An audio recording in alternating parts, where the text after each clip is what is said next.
Guess who's back? Back again. Brother Ron. Tell a friend.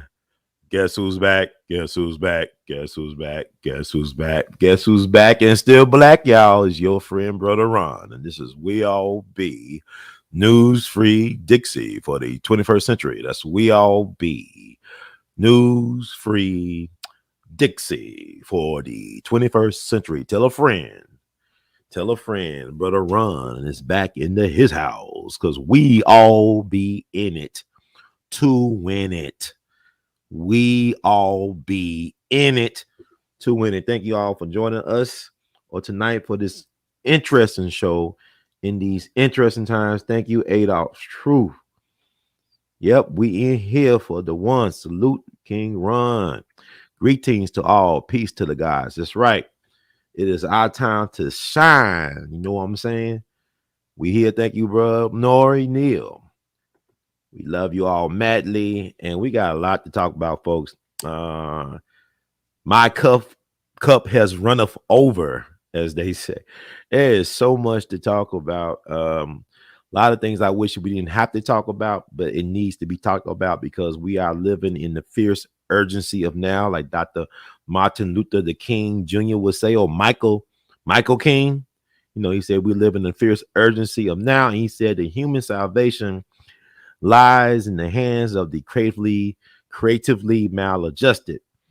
So we are in here. Thank y'all for joining me. Y'all could have been on any other body platform. Y'all know I'm not used to being actually popular. I'd be surprised if I was really, really popular. I don't know if I might be doing something really, really wrong to be really, really popular because it's not possible. I don't believe. Maybe I could be proven wrong to tell the truth and to be popular in a world built on deceit and lies and deception. I don't think that's possible. Yes. We living in a zeitgeist, the spirit of the times. Yes. Peace and blessings to the family. Thank you. We salute you as well. We love you madly. I don't miss Dick Gregory. Old man talks to me all the time. I don't miss him at all. Matter of fact, this will be a great time to connect with the righteous ancestors because they are here. Like I spend a lot of time at cemeteries and stuff, and I'll spend hours in the cemetery, sitting in my car, playing my trumpet, just thinking about stuff, eating lunch, just appreciating this gift known as life and try to be in the moment, to be in the present, the gift of being in the now. And we got to seize that now. Baba D. Gregory, he ran his race, but the marathon continues. He passed the torch. I'm going to run the race the way I'm going to run it.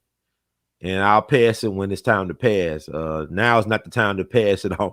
I'm actually in my prime now. I'm 42 years young. My legs are still good. Been working out. I'll suggest to everybody, don't get focused. This is time to get focused. Focus in on yourself. Become a good friend to yourself so you can be a friend to other people. Become a great supporter of yourself so you can support others on worthy causes and missions. Because this is a time to pick sides. And you can't, as much as y'all passionate about football and the Cowboys and the Steelers and the Packers and the Bears and the Eagles and all that, it's time for you to treat your life like you're trying to play for a championship because every day is game 7. Every day is a game of elimination. You understand? Every day in this world, this life is a game 7. So like Baba D. Gregory said, it's a game. It's a game. But playtime is over, folks. Pick a side. Pick a side. That's what I say. We love you madly, brother, Mr. Union. And y'all can always show y'all love in many ways to Brother Ron. You could cash app your support. $R2C2H2. That's $R2C2H2. You could Google Pay, PayPal, Zelle your support, R2C2H2 @gmail.com. That's R2C2H2 @gmail.com. You could Vmote your support at R2C2H2. You could buy artivist art, R2C2H2.com.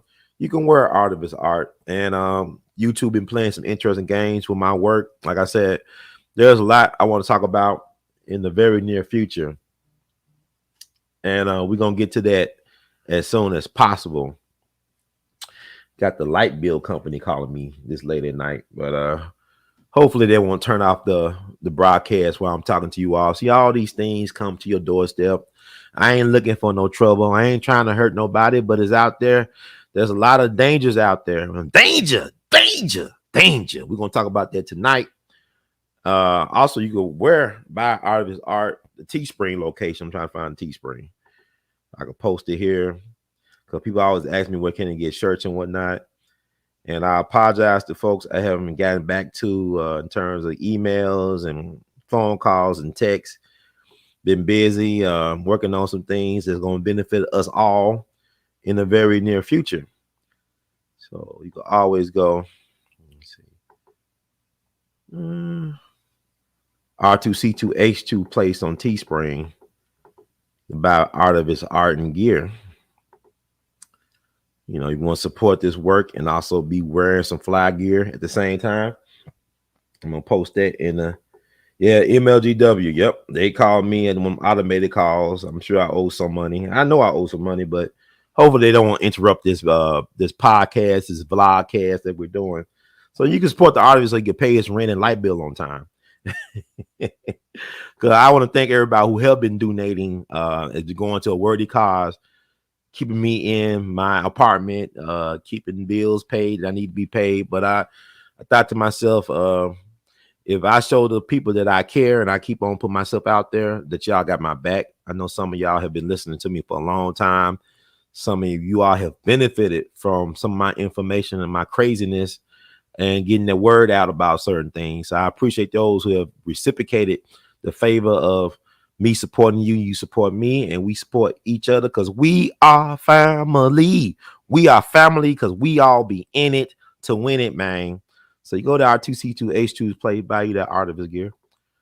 And let's talk about what happened to our brother Takeoff. You know, Takeoff, you know, everybody knows by now. Everybody knows. Everybody knows that Takeoff of the amazingly good the Migos, the great hip hop group,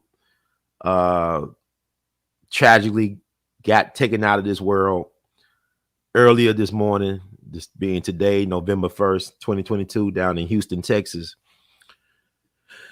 And you know, a lot of people were in shock, but now it's kind of like I'm numb to it all. So many rappers have been getting taken away from us over the last couple of years, not just even over 20 years. You can go back to Biggie, it was 25 years ago. Tupac was 26 years ago. But most recently, the last 5 years, last 2-3 years, a lot of prominent as well as not so prominent, a lot of well-known mainstream as well as SoundCloud rappers with passionate followings have been plucked off this planet for whatever reason. And we got to talk about that because it is truly unfortunate what happened to Takeoff. Like people were saying that Takeoff is not known for causing drama. He was the quiet out the group. He was the quiet one out the group. You know, you have Offset, who's married to Cardi B. You know, a lot of noise they be making, a lot of love making, I guess, allegedly, and a lot of kids, a lot of drama, all that stuff. But you know, Offset very well. We would consider him the leader of the group. I guess he's the front man for the group. And then you got Quavo. And Quavo, you know, he got that very well high profile social media sensation breakup with Sweetie. That's how you say her name, Saweetie, or Sweetie. You know, from Oakland. That's actually MC Hammer's niece. I didn't know that until I started researching her sometime today, alleged according to Wikipedia. And Wikipedia tells a lot of truth. A lot of y'all want to dismiss Wikipedia, but y'all believe CNN, y'all believe the New York Times, y'all believe the New York Daily News, y'all believe anything they want you to believe. But, you know, when it comes to Wikipedia, I think it's still a valuable resource in terms of its peer editing. Now, they have done some things I question in terms of what they have said about me or what they have taken out about me, whatever, but that's another story. But you didn't hear too much about Takeoff getting into a lot of drama. Now, he had some dust ups, the group had at the beginning. It's like they had the incident at Georgia Southern University where they were arrested for possession of marijuana and firearms and stuff on college campus property. And then they He got kicked off an airplane, I believe, back in 2017. From Atlanta. It was on his way from Atlanta to Des Moines, Iowa. Cause he refused to move his bag from the ground into like the overhead section, something like that, according to Wikipedia. Then he had this Me Too situation that was dismissed as far as being a criminal investigation. It's still making its way through civil court, according to Wikipedia. But you didn't hear too much about Takeoff being a problem for anybody. And then he's the one that gets popped, like allegedly, as we know, this did not happen during a dice game. Like people assume that this happened during a dice game. Now there was a dice game played at this popular pool hall and billiards place in Houston, Texas, downtown Houston. And actually got footage that's been released courtesy of TMZ. TMZ is the feds. I mean, they always got all the goods on everything. They're always the first responders. It's not the police. It's not the firemen or the ambulance or ambulance. It's TMZ. They the first. TMZ are the true first responders. You gotta start considering TMZ the first responders because they be on the scene reporting everything before the news or even the local law enforcement get a control of the narrative. So you got video, shaky cam footage, phone camera footage of what transpired before and after this shot. You can see, contrary to what people believe, it was not during a dice game.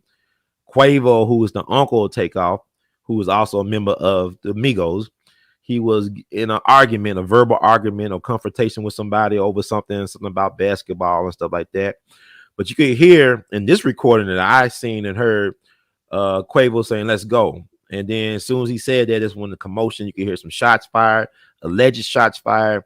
And then you can see in another video the aftermath of tragically the Takeoff is laying. You could tell he's dead. You could feel it's like kind of like when you saw Sandra Bland in that mug shot down in Houston in Harrison County. It wasn't in Houston proper, it was in Harrison County, right in the jail. When you saw that mug shot of Sandra Bland, and if y'all forgotten about what happened to Sandra Bland and who she is, shame on us. Not just shame on you, shame on us. Because we have fell out in our job as new black media, grassroots media, to keeping her name and her life in the forefront of your thinking on a daily basis. But you saw that mug shot, you could tell that she's like she was dead, that life has left her eyes.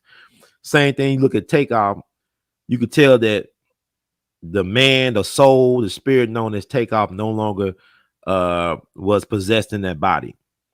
And it's really sad to see. You can see Quavo very distraught over the loss of his nephew. And it's crazy, like, his nephew is only 3 years younger than he is, something like that. But I mean, he still is his nephew. And so you can see him distraught and rightfully so over what happened. Now you're trying to make sense of it all. What anybody would do as a human being. You could relate to that. And but the first thing people do is blame the uncle for whatever reason based on the look at all these rumors, based on the innuendo, the rumors and stuff like that. I don't know, because life is this dangerous, y'all. And this is the point I want to make specifically, because people always got this thing where they shouldn't have been playing dice games. No, that's not the problem, because people get killed in barbershops, at restaurants. I mean, Young Dolph was killed at the cookie shop. Mobsters getting killed at restaurants. Spark Steakhouse, John Gotti's boss, they killed John Gotti, killed his boss Paul Castellano in front of Spark Steakhouse in Manhattan during the holiday season. And Spark Steakhouse still thriving as a very expensive steakhouse. And people don't talk about that a lot. Maybe got a historic marker up there, but even P&B Rock getting killed at Roscoe's Chicken and Waffles. You got black folks being killed at churches. Think about the 4 little girls in Birmingham, September 63. Think about Charleston, Mother Emmanuel, the black folks that were killed during Wednesday worship services by white supremacists. Nazi guy, Dylan Roof, like he from special needs. But you get killed anywhere. Death is everywhere. It's not in a specific location. Death is everywhere. I mean, you could die in your home via an accident. You could slip in your tub while taking a shower or whatever. Anything can happen to you at any given time. So death doesn't exist in one zip code. No, death doesn't answer to one area code. You know what I'm saying? So we got that mindset that, well, they should have been shooting dice, because guess what? There's a lot of, think about Frank Sinatra. He hanged out. He was connected, right? They shoot dice and play poker and stuff like that, and things happen.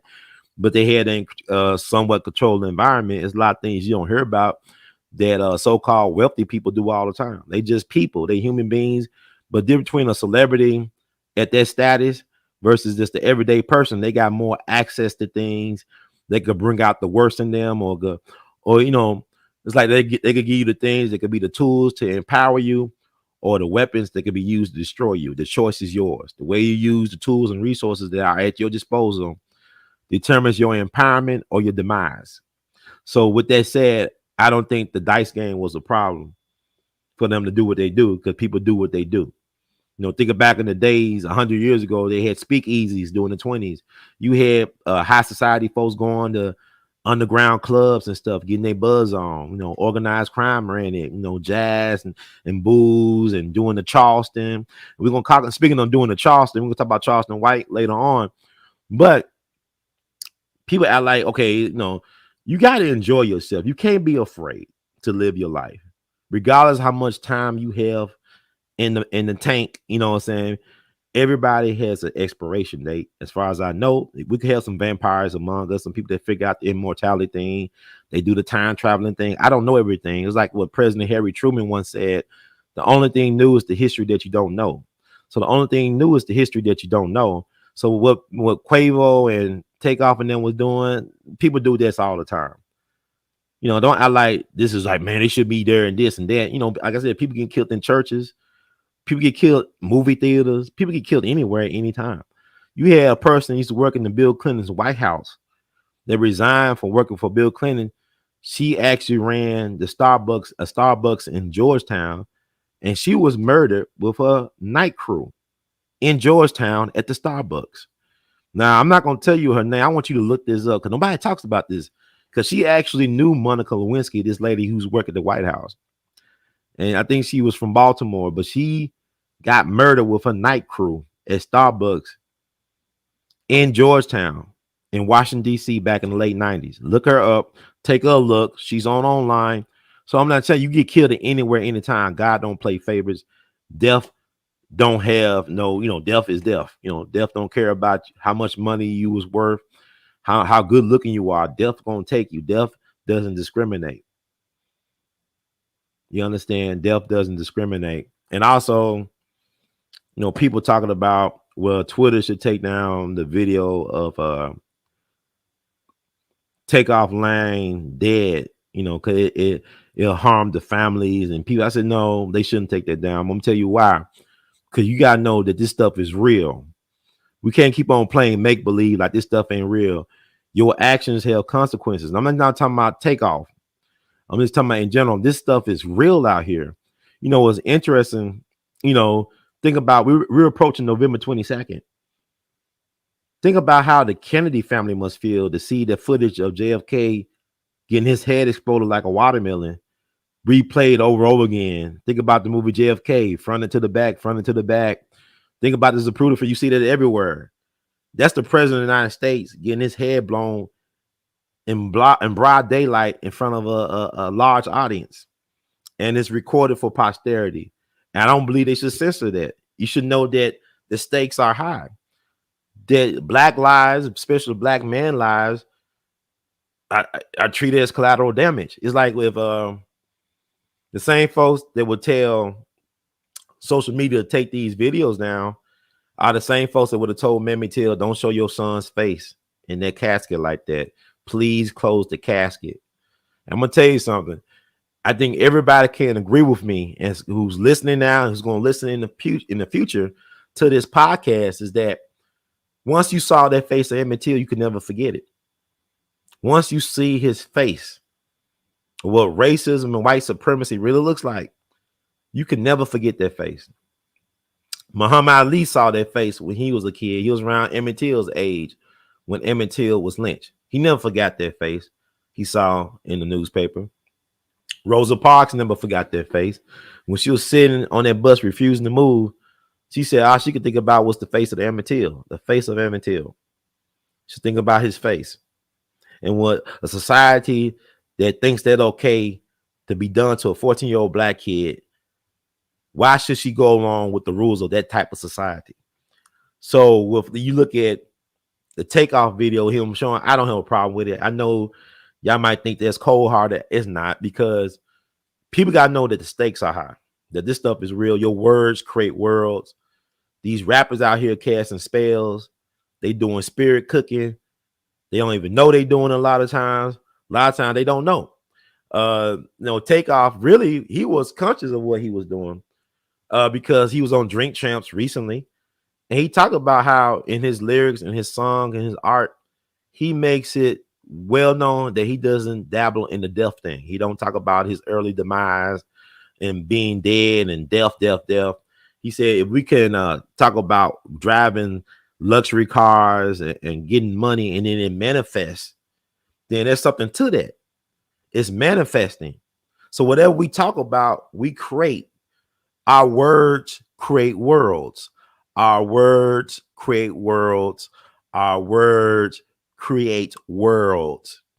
See, what's interesting, when people have figured out, is that why is the rappers are penalized? You think about Al Pacino, Robert De Niro, they pushing at least 80. They got to be almost close to 80, if not 80 years old right now. Think about the iconic gangster roles they have played over their career. But yet they're still here. They're still doing movies, living rich, enjoying themselves, enjoying life, right? But here you got Tupac and Biggie. They talk about death around the corner, ready to die, life after death, is a heaven for a gangster, stuff like that. And they don't make it out. They don't even make it to 30, let alone pass 25 for Tupac and 24 for Notorious B.I.G. respectively. So what is it about these black rappers that they can't live long lives like a Robert De Niro or Al Pacino, who are icons of the gangster film genre?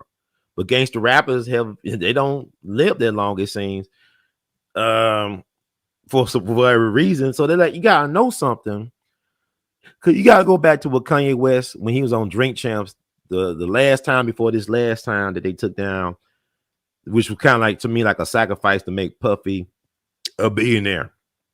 Like he double crossed Kanye, whatever. That's another story. But he talked about the chakras, the body chakras, right? He talked about how there's a concerted effort through the music industry to create certain vibrations and frequencies. See, the stuff that y'all should hear Kanye West talk about, it should be amplified. They don't amplify. The stuff that really is not that important, they amplify. And then they present it in such a way to make the man like he's crazy, which he's not. He's really brilliant. But the thing about it is, he talked about how the music industry has made a concerted effort to dumb down, to control the behaviors, to modify the behaviors of the listeners. If you think about some of these rappers, I remember reading stories years ago in magazines, and Eminem and Dr. Dre, they were saying, I don't let my kids listen to my music. They cannot listen to my music while they're growing up. Or you got these folks that create these social media platforms. They make sure that their children go to schools. They messing up my video now. I'm gonna talk through it and we will get through. Okay, they trying to mess up my video. The people that create these social media, that's what I talk about. The people that create these social media platforms, right? They send their children to schools where there is no advanced technology. They make sure that their children are educated in a space where advanced technology accesses certain things that we allow our kids to have on a regular basis. They make sure their kids are limited in their access to those things.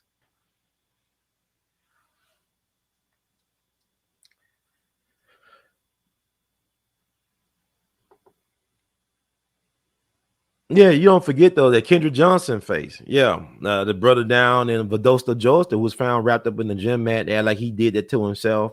You can never forget how they did him or how they took his organs out of his body.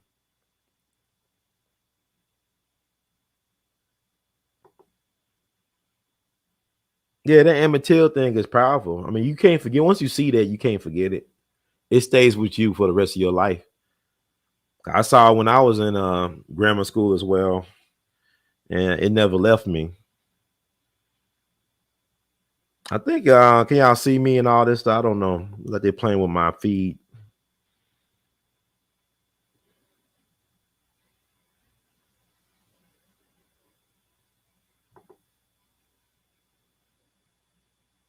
You know, Jay-Z is interesting. Jay-Z, one of my favorite rappers, right?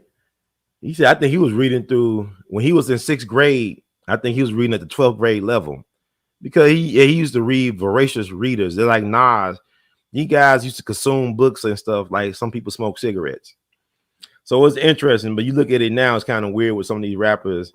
I don't know, with some exceptions. I give a shout out to Memphis native NLE Chopper.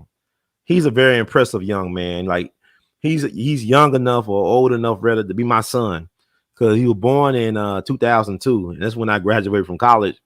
But it's impressive to see how he's moving right now. NLE Chopper. May the righteous ancestors continue to protect their brother's life, preserve his life.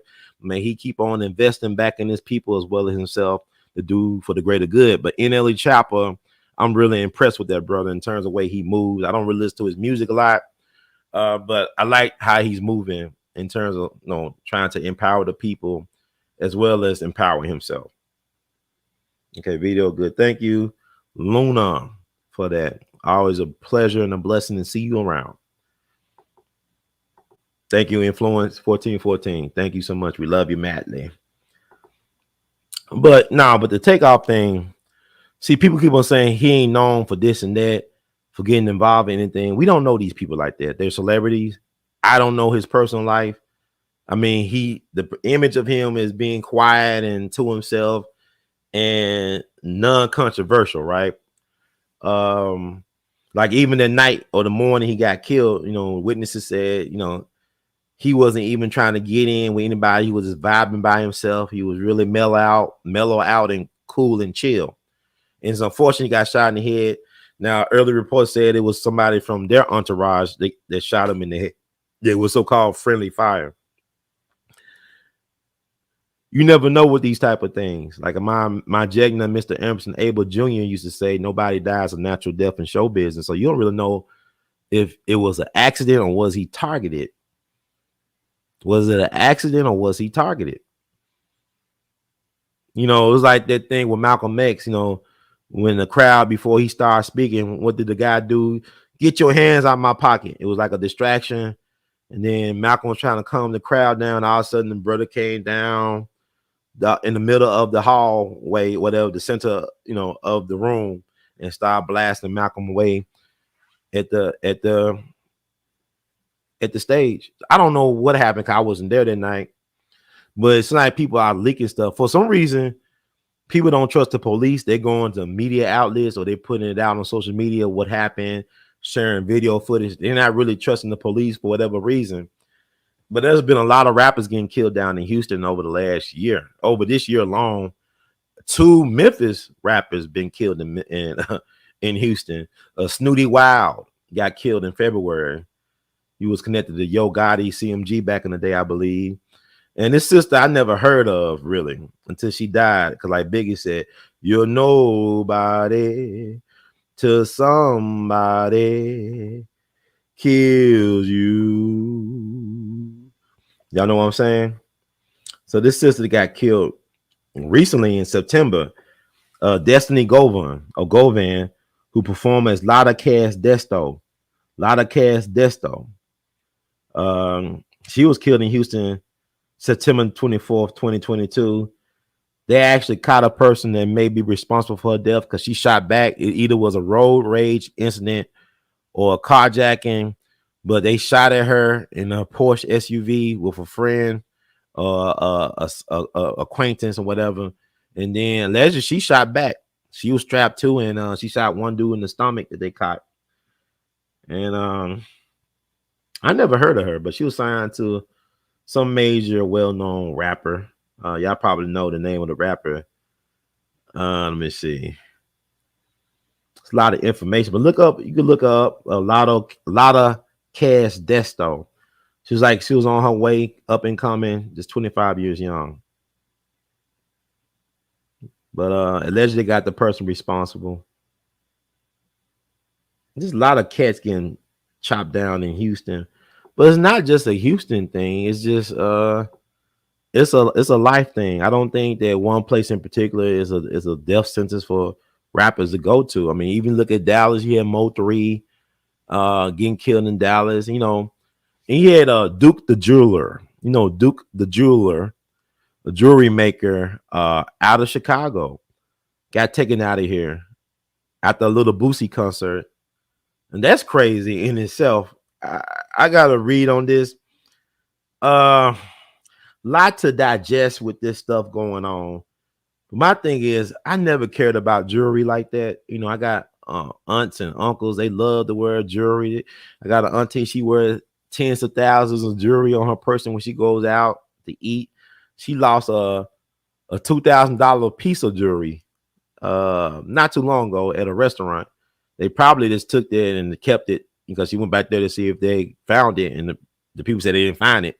But she had like lost $2,000 worth of jewelry at this restaurant.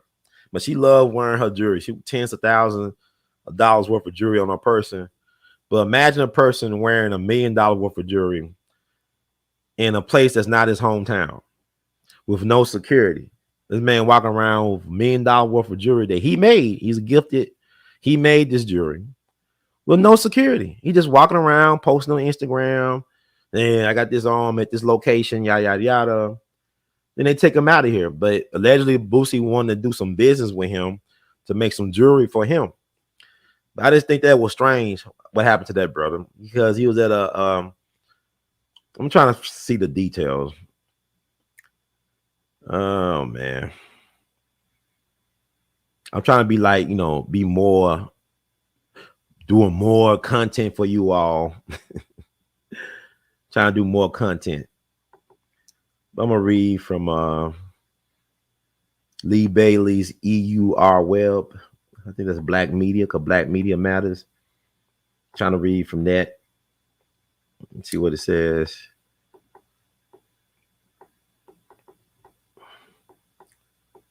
Read, and then I'm gonna give you some thoughts about what I thought about after reading and hearing about what happened to Duke the jeweler from Chicago. Condolences to his family. And that happened in September, but it's like it's been like a long time ago. So much has been happening. Duke the jeweler robbed and fatally shot at the Boosie concert in Houston. Let me see. Damn it. Let me put like some visual. I'm a visual, probably like visuals and stuff. If I find a visual, I'll put it up there. And this is We All Be News Free Dixie for the 21st century. We all be News Free Dixie for the 21st century. Because Black news matters. Black media matters. Black grassroots media matters. You know what I'm saying? New Black media matters. You dig what I'm saying here? So I'm gonna show a picture of these. That's Duke the jeweler with Little Boosie the night of the tragic, unfortunate incident, I believe. He was wearing $1 million worth of jewelry. I think actually it was his first time meeting Boosie in person, but I'm not mistaken. But I'm gonna read this article. I'm gonna give some thoughts about it, and we'll keep it moving, because this is all connected. Everything's connected. Everything's connected. Gang, gang, gang, gang. Right.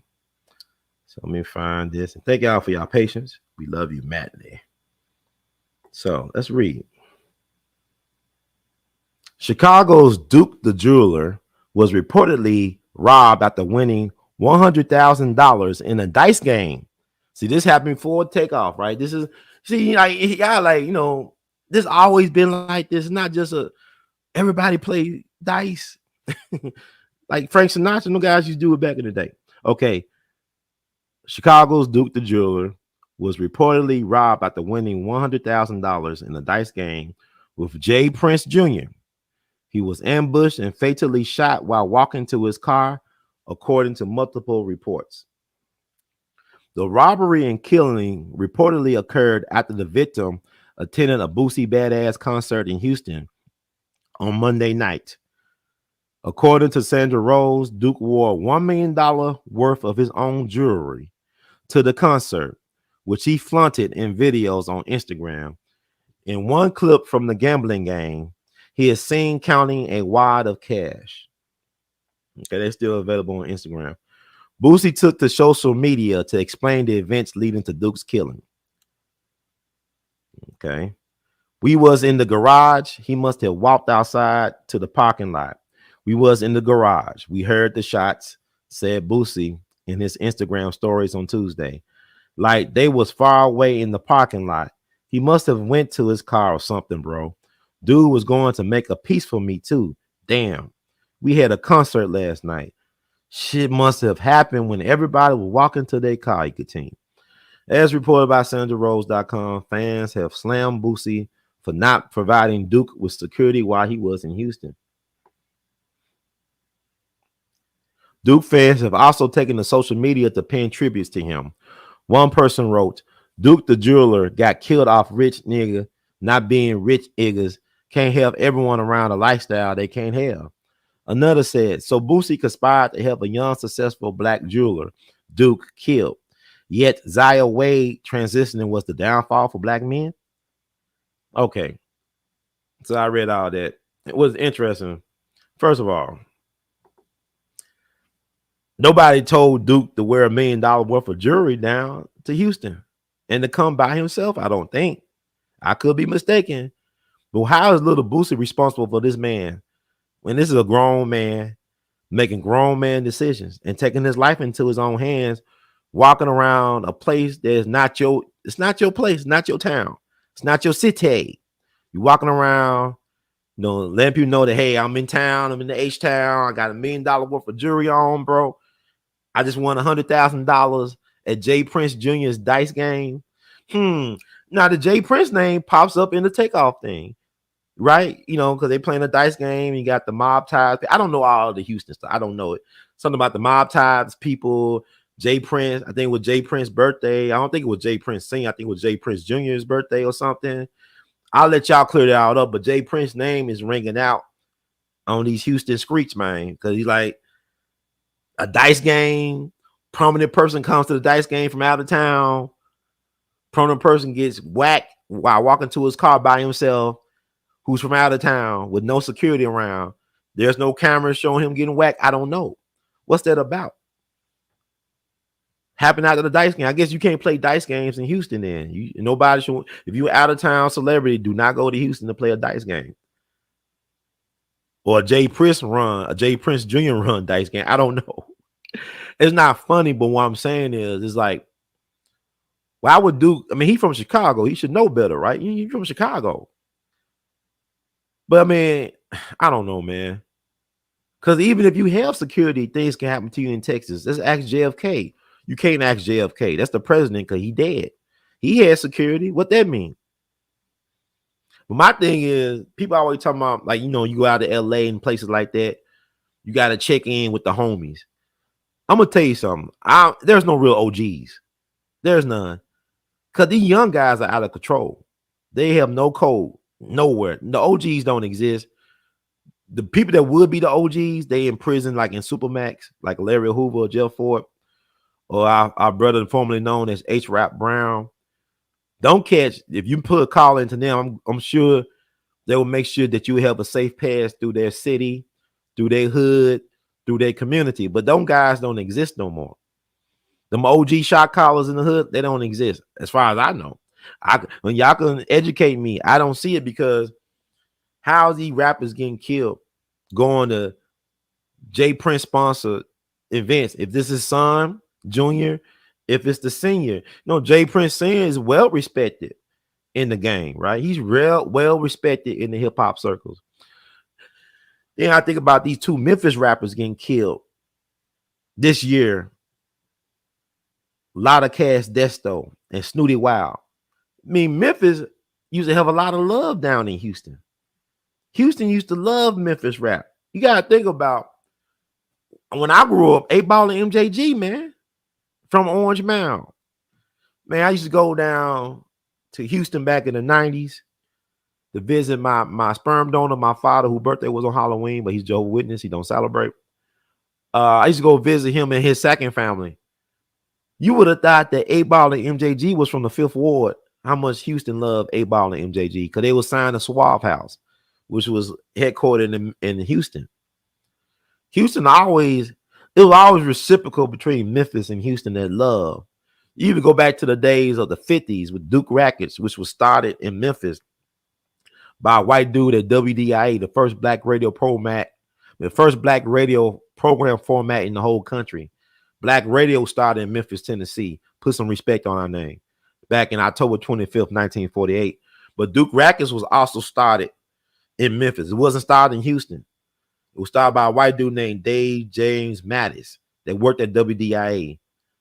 He became partners with a cat from Houston, a gangster dude, Don Roby. Y'all need to check out who Don Roby was. He ran Duke Rackets and Peacock Rackets down in Houston. Don Roby looked like a white man. He was a gangster. He was a mix between Suge Knight, Russell Simmons, Berry Gordy, Morris Levy. He was Tommy Mottola of black music. But he looked like a white man, but he was proud black man. But he was a gangster. And so he made the white boy an offer he couldn't refuse. He basically did a hostile takeover of Duke Rackets, from my understanding. So you had a cat named Johnny Ace, John Marshall Alexander Jr. from Memphis, known as Johnny Ace. The late, great Johnny Ace. Johnny Ace was so bad that if you wanted him as your headliner back in the 50s, you had to get either Bobby Blue Bland or B.B. King or Little Richard as the opening acts. Now, all them guys and all type of people Hall of Fame, Johnny Ace is only the Jimmy Lunsford Legacy Awards Hall of Fame. Johnny Ace's career about 2 years back in the 50s. Most popular male rhythm and blues rock singer for black people in the country during his 2-year reign. Christmas night, 1954, City Auditorium down in Houston, Texas. Allegedly, Johnny Ace doing a Christmas concert is playing with his gun. He had a thing for pointing his gun at people and things and pulling the trigger.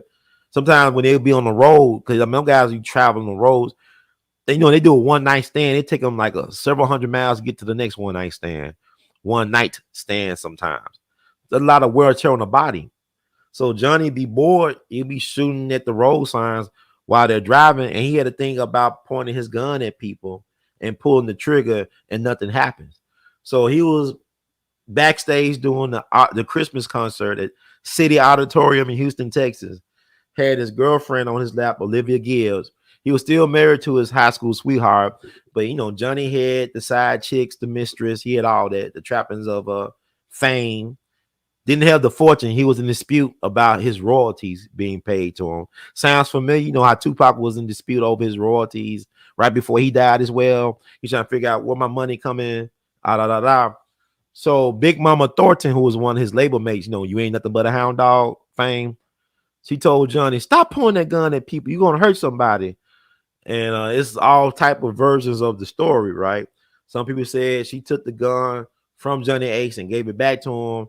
And then Johnny, he pointed the gun at his girlfriend and go off. But he said he wanted, hey, everybody, this gun ain't loaded. Look, he said that allegedly shot himself in the head.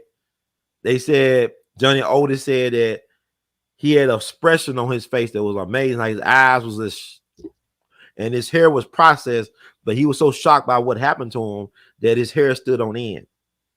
So they had his funeral at Claiborne Temple here in Memphis, January 2nd, 1955. But I say all this to say that Memphis had a long association as far as the music relationship with Houston for decades. So it is interesting to see how you had 2 Memphis rappers being killed this year in Houston, Texas.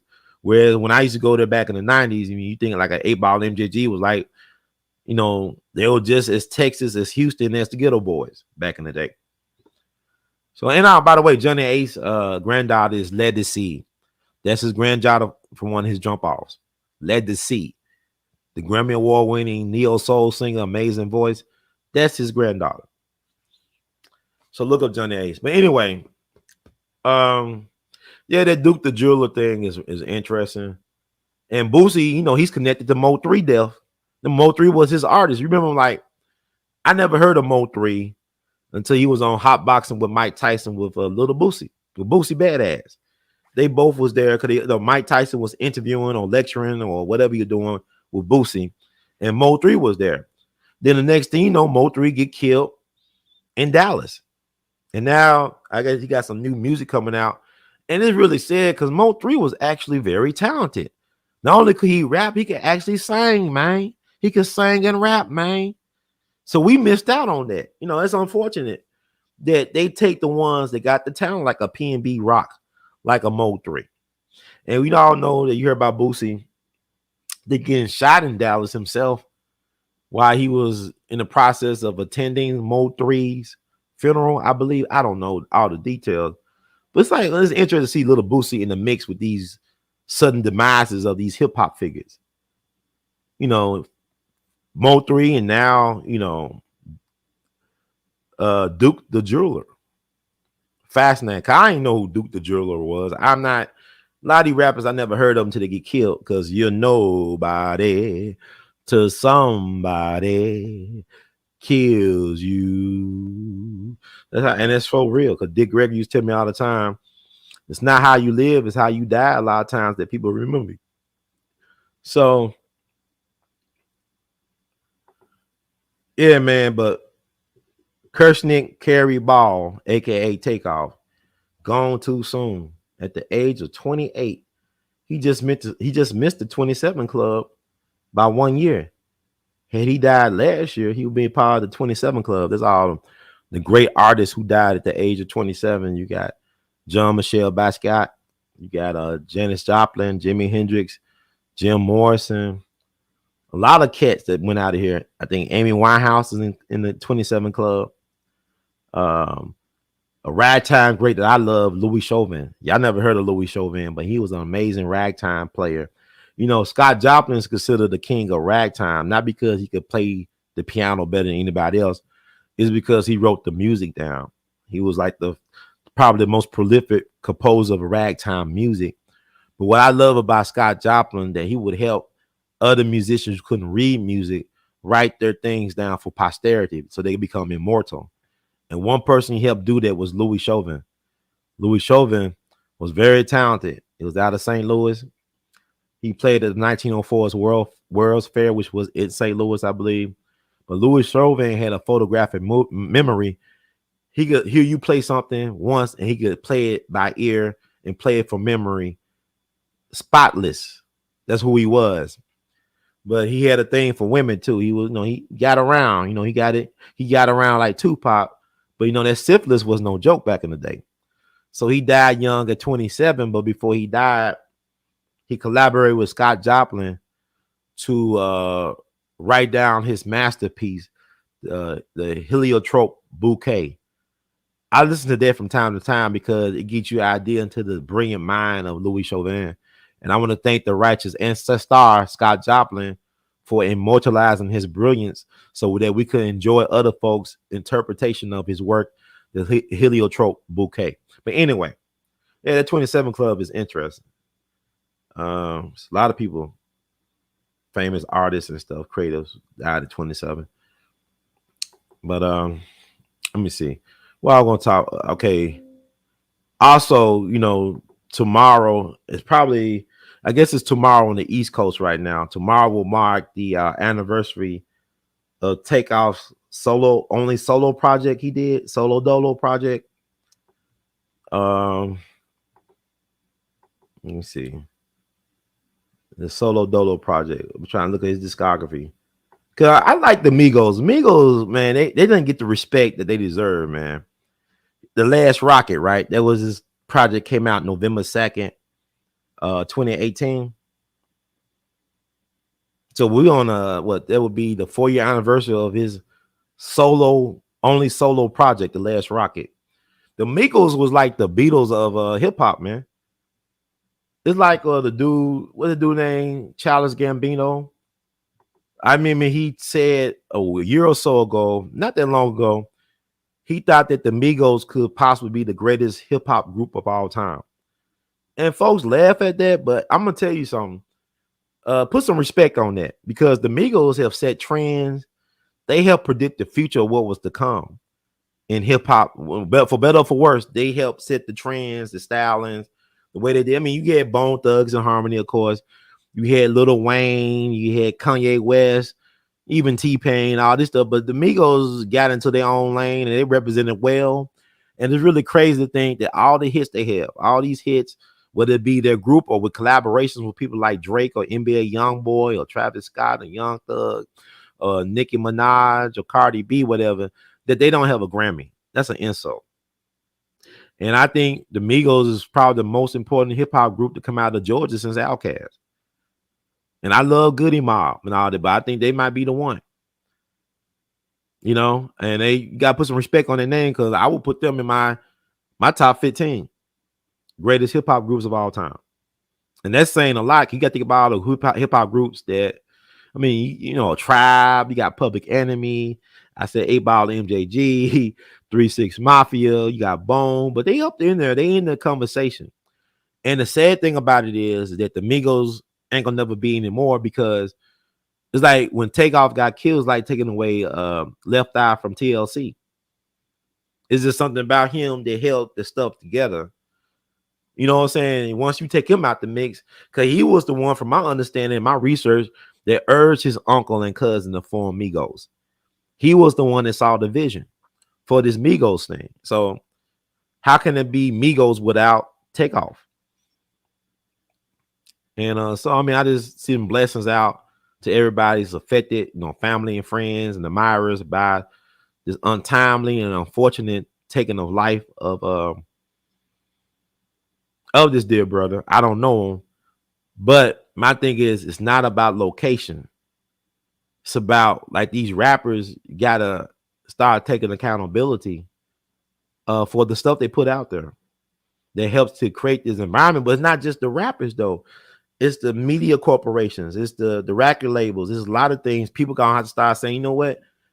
This is crazy, because the music has changed. Kanye told you how they do behavior modification through the music, but y'all can think about, Ye is crazy. Ye is so crazy. He still misses mama. Dear mama. Of course he misses mama. He loved his mama. But I'm saying, yeah, Ye is crazy. But the things that they don't show you on the mainstream media that he says, those are things that you need to amplify and pay close attention to. He talking about how they modify people's behavior through the music, right? You think about, they killed soul music. Who killed soul music? Where is the Teddy Pendergrasses and Luther Vandross and the Sam Cooks and the Otis Reddings, David Ruffins? Where are these soul singers at? The guys that got it out the mud, that came out the church, that came out these gospel groups. Hell, even Snoop Dogg was in his church choir. That's why I love Snoop Dogg's voice and his delivery. It's grounded in something. Nate Dogg, because he arguably the greatest hook singer of all time. He started out in a family gospel group, singing group in Clarksdale, Mississippi.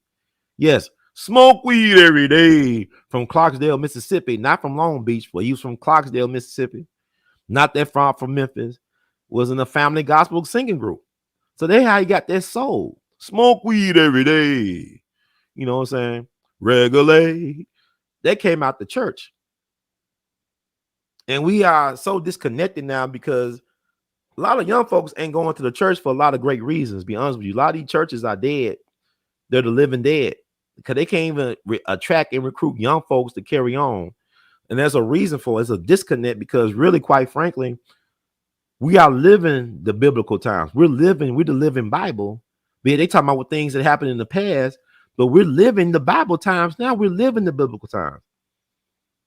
And the reason, like I spoke about earlier about Pacino and De Niro, the reason why they can make all these gangster movies, and James Cagney and Humphrey Bogart before them, is because they're not the chosen people. See, the chosen people are the magicians and the alchemists of humanity.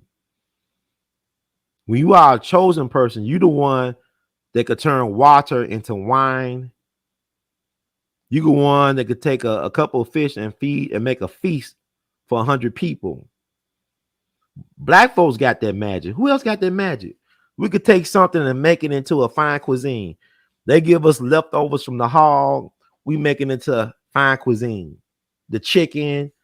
They give us anything they don't want. We make it into masterpieces. You take away our music education program, we making rap and hip hop. You give us busted down instruments, brass instruments from the Civil War, drum sets and stuff, we making jazz. That's who we are. And we forgot that we knew that we knew. We are the true parents of humanity. We are the true architects of civilization. The most skilled class come out the Civil War were not white folks, were the former enslaved black people. Who you think built DC? Yeah, one cat that was able to find the layout. He did that from memory. Benjamin Banneker, but who actually built the White House? Who built these things? Black people, the chosen people. So you start thinking about that. It's like, damn, there's a reason why they don't want you to know who you really are. Because once you know who you really are, that's how you free yourself from their soft bigotry of low expectations for your life. See, y'all mad at Kanye because he waking y'all up. Y'all still want to press the snooze button on your life clock. You want to still be dreaming. Don't wake me, I'm dreaming. Y'all want to be dreaming. Y'all don't want to wake up. Wake up, wake up, wake up, wake up, wake up. Goddamn. Wake up, please. It's time to wake up. But it's an interesting time to be alive. Like, we'll talk more, but words create worlds. Takeoff was very much aware of how you got to be careful about what you say, because the power of life and death resides in the tongue. Now, though he didn't speak about death, he did talk about killing folks with Dracos. And I'm not saying he deserved what he got, but I'm saying you talk about this stuff, you manifest in these realities. And reality is an illusion. Is an illusion agreed upon by the collective. So welcome to the Matrix 2022. So also I mentioned Charleston White being the new Kevin Samuels of hip hop, or being Kevin Samuels of hip hop. Because Charleston White, I'm gonna tell you something. A lot of people will not agree or may agree. He is necessary right now. Charleston White is necessary. He is necessary because, see, Dolores Tucker tried to tell us nicely and with respect. The late Reverend Calvin Butts tried to tell us in his own way, but with respect. And those Memphis did not work. But with Charleston White, these so-called trap, gangster, whatever rappers are running for their scared lives. I've never seen anything like this. I don't know what this it's like a Cat Williams wannabe, but he's in his own lane. What did this one-eyed guy got on these people? What is he seeing that a lot of us can't see? And I listen to some of the stuff, like short stuff he did, interviews, and I respect what he's trying to do. He's trying to clean it up. He's trying to clean it up. He's trying to let these rappers know that they're accountable to not only themselves, but to their so-called communities that they have, have helped to undermine with their words and actions. And I don't see that being a bad thing as I get older. I don't think that's a bad thing for these rappers to be held to a certain standard. Now, I'm an artist too. I believe in freedom of expression. I don't believe in censorship, but at the same time, I do also believe in responsibility and accountability for your words, actions, and deeds. And a lot of these guys have not been chin checked in a long time. I'm just amazed to see the responses from a person like T.I. Like, he's really afraid of Charleston White. Like, he's calling for people to back him up on Charleston White. What the hell Charleston White got on you, man? But it's like Kevin Samuels. People may agree with some of the stuff he said, but they don't like how he said it. See, all y'all getting y'all emotions, because somebody can be saying some good stuff, but y'all get turned out because it's the way they say it.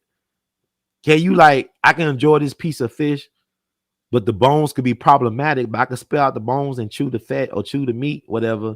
Yeah, I don't like eating the I have to deal with the bones and the fish, but the fish is still tasty. The fish is still nutritious, and you know what I'm saying? It can still be a good use to me. Just spit out the parts I don't like. Y'all can't do that with Charleston White. Spit out some of the things, how he say certain things. And I don't listen to these cats all the time. There's a lot of people, y'all say, you listen to so, I don't listen to so-and-so. Because I say stuff anyway. I do my own research. I think for myself.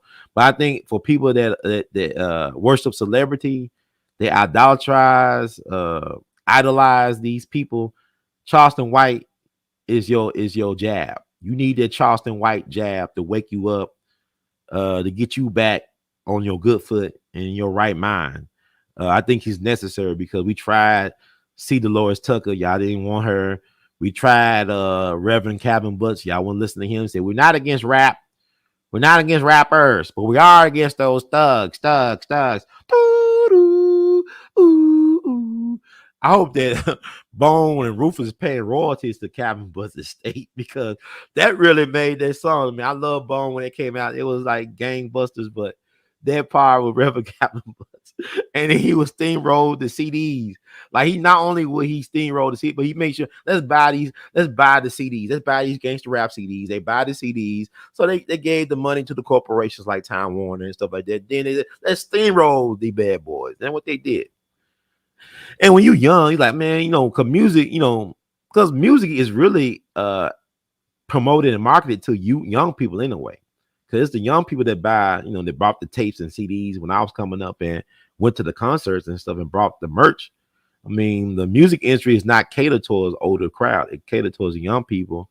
And the young people, when you market towards them, it dictate what the parents spend their money on for their young people. It's like you look at McDonald's, you market it to the kids, the Happy Meal, then their parents, okay, I'm gonna buy them a Happy Meal. That means I'm gonna buy me something at McDonald's too, because make my life a little bit easier. So you hook the parents through the kids. So you use the music to hook the parents. I mean, yeah, to hook the kids so they can hook the parents. If that make any sense. But as I get older now, I see like, man, we really have fallen off. I mean, like I be thinking about how old I want to get in the world that does not respect old people. There's a lot of older people are afraid of young people for good reason. Because if you break your hip dealing with a young person, that's a death sentence. So I see why they be packing, and they ain't worried about going to jail, prison. Cause they don't got that long to live anyway. You be packing, you using the oxygen tank, and you 80 something years old. You ain't worried about living a long time. You know what I'm saying? You just don't want nobody to be hurting you while you're alive. So it's sad there's a disconnect between the young and old, and it don't have to be that way. We shouldn't see our kids as monsters or somebody that we can't talk to or show love to and some respect. And it works both ways. But what I'm saying is that the music gonna have to be regulated. It really is, because you think about BC. People think about BC, they think about something. I'm thinking about BC before Chronic, before the album, Dr. Dre's album, The Chronic, came out. You could listen to all types of rap genre on the radio. Yeah, you had your NWA and 2 Live Crew, but also had your Queen Latifah, your Public Enemy, Jungle Brothers, X Clan. You can actually listen to some X Clan. I mean, when you had them anthems, Self-Destruction, we headed for self-destruction. And you had We All in the Same Game with Michelle A. We all in the same game. You actually had some positive stuff. Engaged. You got to think about hip hop is not all bad, because hip hop brought back Malcolm X. Hip hop resurrected Malcolm X to another generation of young people looking for leadership. So Malcolm X was resurrected through hip hop. It wasn't the church that did it. It wasn't the nation that did it. It was hip hop people that sampled his speeches and stuff. They brought Malcolm back for another generation. It was like James Brown music. They helped create the foundation for rap. It wasn't nothing from Jamaica or Puerto Rico. No disrespect to them, but where are they? James Browns and the Isaac Hayes and Aretha Franklin and Marvin Gaye. It was a dude from Houston, Texas, Johnny Nash, that made reggae popular. He recorded that song, that Sunshiny Day. I can see clearly now, the rain has gone, some stuff like that. But he's from Texas. He wasn't from Jamaica. But what I'm saying is that put some respect on some of the contributions from hip hop. At the same time, hip hop lost its way once. You look at what happened to Sugar Hill Records. Before there was like Def Jam, before there was Death Row, No Limit, Bad Boy, you had Sugar Hill Records. Look at what happened in Sugar Hill Records, and you see why we got what we got today. Black folks, we did it to ourselves. We allowed the vampires to enter our home with our consent. We allowed the vampires to enter our homes with our consent. You think about, Young Jeezy. This man is, how old is Young Jeezy? No disrespect, he's not young like that. He's a mid-age Jeezy. He's still talking about trapping and Snowfall and all this stuff. And here's your son. You made sure he was well-educated son, some of the best schools he could go to in Georgia, whatever. Son is articulate, well educated. Yeah, you still tell him, you still rapping to us like selling drugs in 2022 is an option for black people still in this country. Yeah, you know better because you raised your son different for what you been rapping to other people's sons about for years. And I'm not trying to hate on Jeezy. I like Jeezy. I love his stuff. I listen to a lot of his stuff from back in the day. But what I'm saying is that stop letting these rappers fool you. You know, you got some of these rappers, they be trying to sell you hamburgers and stuff and French fries when they don't even eat meat. They don't even eat no meat. I remember, I'm not caught about that. I remember Nelly, I think he was on some type of diet where the only meat he ate was fish. This was years ago. So Nelly knew how to take care of himself, but he wasn't rapping about that in his lyrics. He wasn't talking about lifestyle choices or dietary choices in his lyrics, even though he already knew how to take care of his body. You know, Nelly looked good for his age, right? He aging well. So he know how to take care of himself. And then if you think about before Chronic, you think about Dr. Dre when he was on like, you know, NWA, Express Yourself, they were talking against smoking weed or cess. But then he embraces the chronic culture. He helped usher in a new era when people getting stoned out their minds. We went from Public Enemy to NWA to Death Row. You manifesting, your words create worlds. You know, stuck on Death Row. Think about the stories you hear about Death Row now. And I respect Suge Knight, but Suge Knight lost the keys to the kingdom because he didn't want to. I don't believe he wanted to elevate. He didn't want to mature into what he could have matured into, and he got caught up in that street BS. But you like DOC say he felt safer. DOC one of the greatest rappers. Y'all keep on saying he could have been one of the greatest MCs. DOC is one of the greatest MCs to touch a mic. One of the greatest ghostwriters of all time. One of the greatest MCs of all time. One of the greatest albums of all time. He don't need to have a career in longevity to be one of the greats. I mean, Sterling Sharp didn't play that long. He should be a first ballot Hall of Famer. Sterling Sharp was a hell of a wide receiver. Think about Gale Sayers. You think about even Terrell Davis. I think Terrell Davis, the running back for Denver Broncos, if it wasn't for him, John Elway would not have 2 rings right now, Super Bowl rings. And his career was cut short by health issues. You know, luckily DOC survived that car accident, but he said he felt safer in Dallas in prison than he did on Death Row, which is saying a lot. And Nate Dogg used to walk around with a gun on him just in case somebody tried to try him in the studio. And they made a lot of masterpieces in that type of environment, but to always feel like you on the threat of a gun or some violence while you supposed to be like in a safe space, be able to be creative. That's interesting to deal with that type of duress. But this is why I say like Charleston White doing what he's doing. A lot of it is gimmicky. He is a performance artist. He is a comedian, I believe. But at the same time, he's speaking a lot of truth. He's speaking a lot of truth. And you got to treat him like the mailman theory I have. Like, if your mailman doing all type of crazy stuff in their personal life, and they snorting a line of cocaine before they go to work, as long as they deliver your mail to your mailbox, you are not responsible, or you should not even be concerned about what they do on the rest of their route or with the rest of their life. As long as you get your mail delivered to your mailbox, you should only focus on the mail or the message that is for you. Not what he, you know what I'm saying? We get caught up in these cult of personalities and the celebrity stuff. This is time to stop worshiping celebrity, because y'all want to be Kyrie Irving, but y'all really LeBron James. See, Kyrie Irving saying stuff that we would want LeBron James to say, but LeBron James ain't built like that, and that's okay. He don't have to be built like that. But it is weird to me that a guy as big, as strong, as famous, as wealthy as LeBron James is always talking about how he's scared of people using certain words and that he's scared of police. Man, you could buy your own police force with how much bank and resources you got. So why are you scared of police? Why are you scared of the N-word? Look how you built. You God on earth, and yet all you do is be afraid every minute. I'm scared of this, I'm scared of that. You don't speak for me, bro. And I don't have no money. I don't have your physique. I don't have your money. I don't have your fame or fortune. I don't have your hairline, whatever you got left of it. But this ain't about that. It's like Kyrie Irving is what y'all say that y'all want y'all celebrities to be, but y'all don't support. Y'all think he's a fool. He throwing away the bag and he won't get in the Hall of Fame. You know, Kyrie's too great not to be in the Hall of Fame. It may take him some years. He may not be a first ballot, but you can't deny greatness. And God got his back. It's like with Kanye. Well, you know, okay, excuse me, Ye. He want me called Ye. That's his name.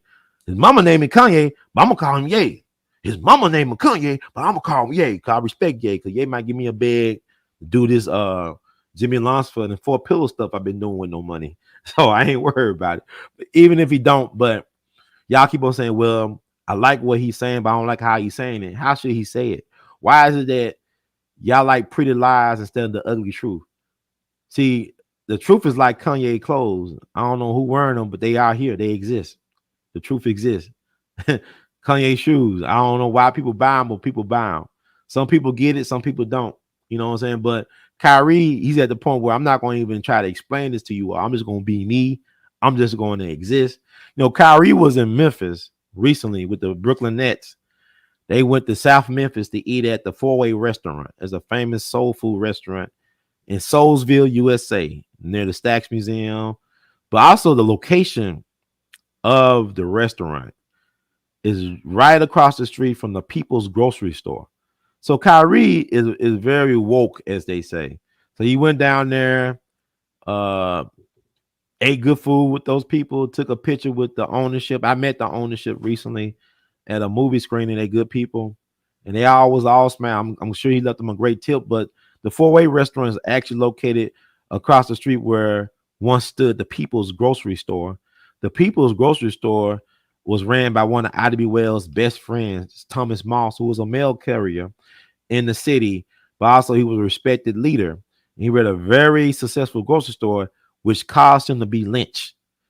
You know, him and his business partners, Calvin Stewart, or William Henry Stewart, and Calvin McDowell, I believe. I think it's William Henry Stewart and Calvin McDowell and Thomas Moss were 3 successful young black men who were lynched for having a successful grocery business. And the white newspaper was there. Thomas Moss's last words would tell my people to go west because they can't get no justice here. Ida Wells reprinted his last words in her newspaper, and over 6,000 black folks left Memphis to go west. A lot of people settled in Oklahoma. A lot of black folks from Memphis settled in Oklahoma, which is known as Tulsa, Oklahoma, and Greenwood. Black Wall Street. Matter of fact, one of the founders of Black Wall Street or Greenwood, Oklahoma, he had a store called the People's Grocery Store in Tulsa at that time. But black folks left Memphis and went to places like Oklahoma to start over again. And Kyrie Irving, he went to that spot, that soul food restaurant is located. And I'm sure he was well aware of that history because he's well-read brother. So shout out to him. May the righteous ancestors continue to protect him and guide him into his greatness, into his potential. But what I'm saying all this to say is that Kyrie is like, you know, he's like Harry Truman in a way. Not that he is like Harry Truman. Harry Truman was a white supremacist and a racist, but at the same time, in his own way, he was fair about some things. But Harry Truman could drop a bomb on Japanese people and go to sleep for 8 hours after drinking a cup of milk. Whereas like a Franklin Roosevelt probably will worry over the decision and all this stuff, worrying himself to death and all that. They're like Kanye, he really want people to like him. He want to tell his truth, but he still want these folks to like him. Yay. He still want to be liked, and he's likable to me. I don't know him, but I think he's very sincere. But people got this thing where I like what he say, but he's not articulate. And I think he's way more articulate than he needs to be. I think people need to play catch up to him, and not him catch up with the people. And that's how trend setting works. But I think people need to get more outraged about certain things outside of words too. You should be more outraged at how you and your people have been treated for generations instead of worrying about what a celebrity gonna say on social media that's gonna get you emotionally triggered. See, that's another thing. We are all potential Manchurian candidates and MK Ultra subjects because of social media. This social engineering they're doing on us, especially black people. We're very susceptible to this type of nonsense because we're doing things now that historically white folks will be considered the ones be doing in terms of how we acting out and up these days. I think I might end this early. Thank you for all the people who donated. We love you madly. Brother Richard Pettigrew.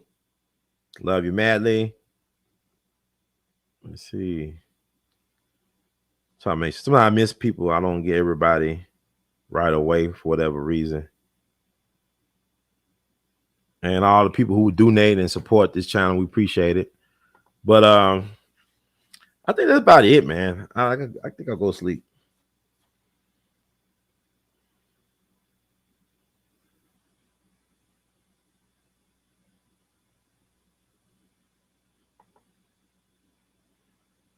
I know.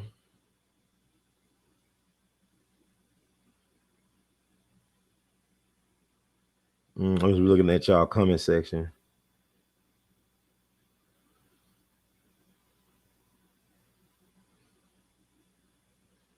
Yeah, I think LeBron, man. I remember my thing. I don't have no issues with LeBron. I like LeBron. I think he's great at what he does in terms of his basketball skill. You can't deny him whether you think he's better than Jordan or he's a GOAT. That's your opinion. But he is an all-time basketball great. I actually respect his business moves. Like he took his team with him and made them rich too. I mean, the biggest sports agent right now is his brother, Rich Paul. Now, I believe his name's Rich Paul, right? He was messing around with Adele. I don't know if they still together. I don't keep up with all that stuff. But, you know, Rich Paul is so successful, they had to make a special rule for him to stop him from being so successful, allegedly, in terms of recruiting talent out of college. I don't know all the details, but what I'm saying, LeBron's somebody that you can respect, I think, in a lot of ways, because I think he does care about people. I mean, he made that school and all that, but at the same time, he should be. I don't agree with his scariness. Like he's afraid of everything. He's afraid of the N-word on Twitter. He's afraid of police. What type of man are you, man? You a man. And you wanted to be Muhammad Ali. You said you want to be Muhammad Ali and Michael Jordan, I think. You wanted that fearlessness. You want to be Ali, standing in a certain times of controversy in a certain way, and yet you also want to be Michael Jordan. You can't be both. Because Michael Jordan even knew he couldn't be Ali. Because when Harvey Gantt was running for senator from North Carolina, I think he was the first black mayor of Charleston. I don't know if I think he was Harvey Gantt. He was running against Jesse Helms Jr. for the U.S. Senate, and I believe that Harvey Gantt wanted Michael Jordan's endorsement, or his camp did. Michael Jordan is from North Carolina. He was born in New York and Brooklyn, but he's from North Carolina. His daddy and people, they from North Carolina. He was actually raised in Wilmington, North Carolina. You know the history of Wilmington, North Carolina. Michael Jordan was raised in a sundown town. So you got to understand his mindset. Michael Jordan was raised in a sundown town. The Wilmington Race Massacre of 1898, when they killed and ran out on black folks out of Wilmington. Wilmington was the largest city in the state of North Carolina around the time of the massacre, where the government, the U.S. government, the local and state government knew what was going on, but nobody sent reinforcements or help to protect the black folks from being massacred, from having their lands taken, and for being run out of Wilmington. So Wilmington is situated on Cape Fear, the river of Cape Fear.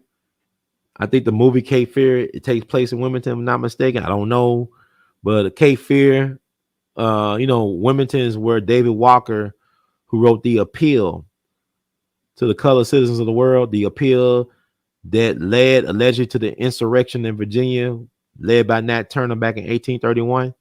He's from Wilmington, North Carolina. But when Michael Jordan was coming up in Wilmington, it was a sundown town until at least the 90s, after the 1898 race massacre. So this is Michael Jordan. And so, like, when they wanted him to endorse Harvey Gantt, I believe that's the brother named Harvey Gantt, he wouldn't do it because he said even Republicans buy shoes.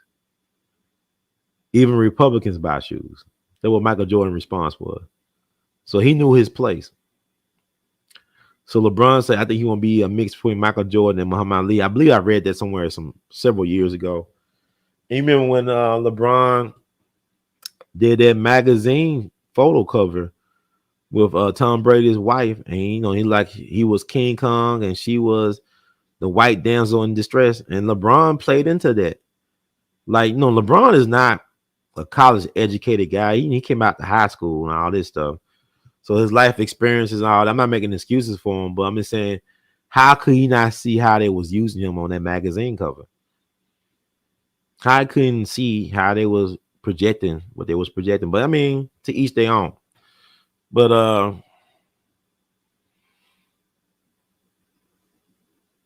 they'll get LeBron too. They'll get all of them. Look at Charlemagne the fraud. Charlemagne the fraud, right? Because like he talking all this big stuff. He was on that Surviving R. Kelly docu-series. I don't think he knew R. Kelly that well. And now he's going after Kanye or Ye. And he's saying all the stuff they're saying, but they got stuff on Charlemagne. They got some stuff on him. They're gonna get him too. Look how they doing his former boss, Wendy Williams. They're gonna get him too. They get them all, man. They're not gonna give him a pass when it's his time. Because things already came out the closet for him anyway over the last couple years, right? Allegedly statutory rape and other stuff he's been doing. They even joked about over the years. So they're gonna use that against him. Like they use the lyrics of rappers to lock him up for RICO charges.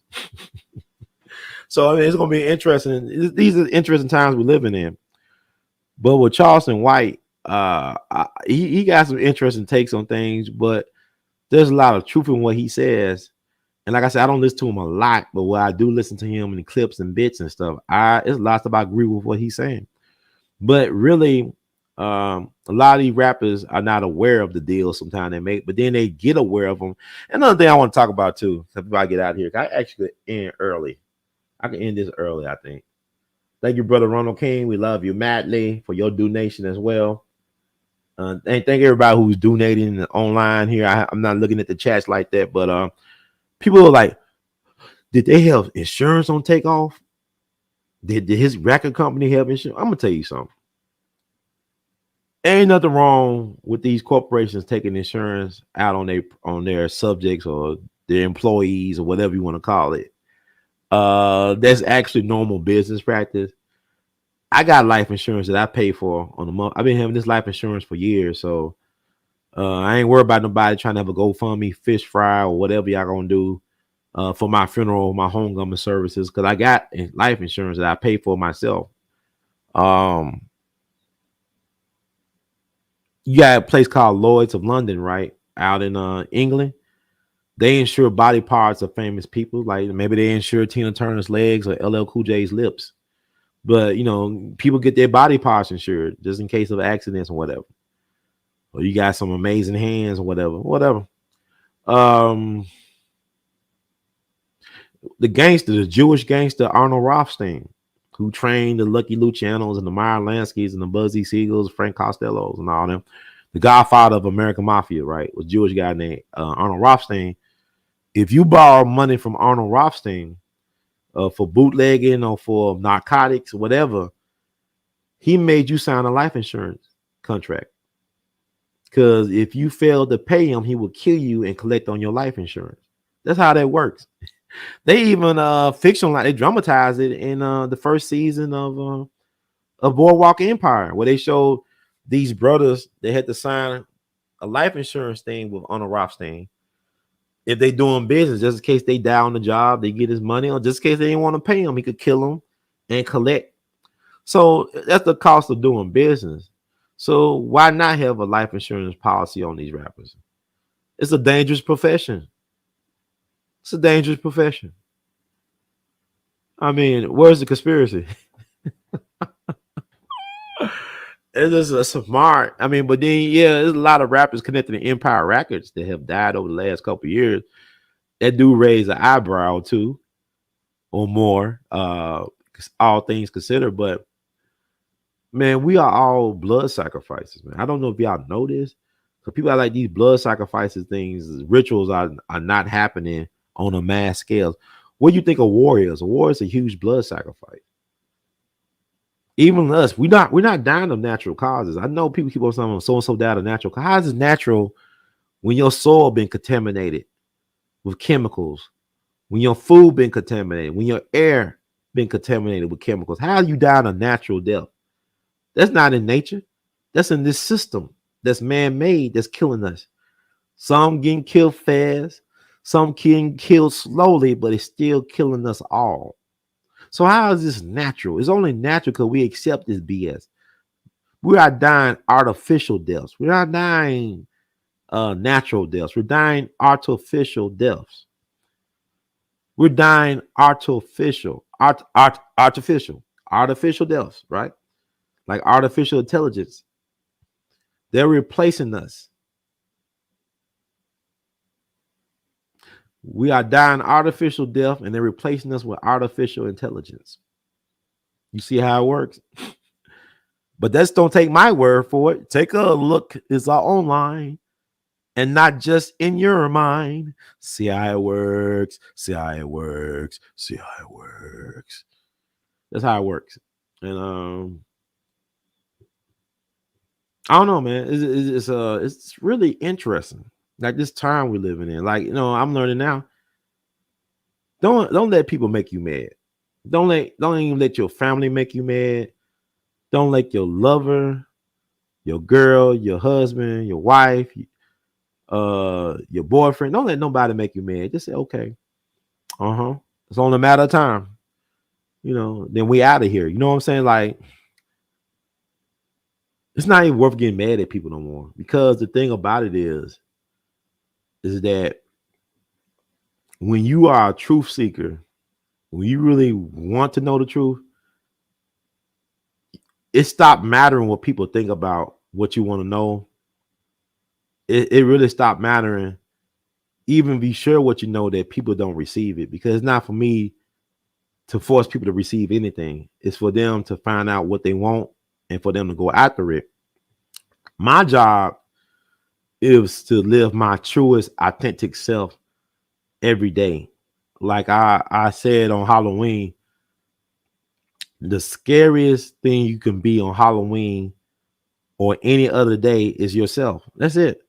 Not scary that, is fear, but scary in terms of being like a revelation, being something, being of such standing and sureness and confidence and authenticity that you make a meaningful contribution, that although they may forget your name as time marches on, the impact that you have made will never be denied. Like Baba Dick Gregory used to tell me all the time, sometimes when the universe so God chooses you, it leaves no fingerprints or footprints of your existence. So I thank the universe so God, for all the folks who came before, as well as for all the people who will be coming after me, who did it not for themselves, but they did it for us and for the love of the truth. So unfortunately, this won't be the last time we'll talk about a rapper meeting their untimely demise and some other things. But remember this, is that truth crushed to the earth shall rise again. Remember that. And it's people out here. I don't know, man. I just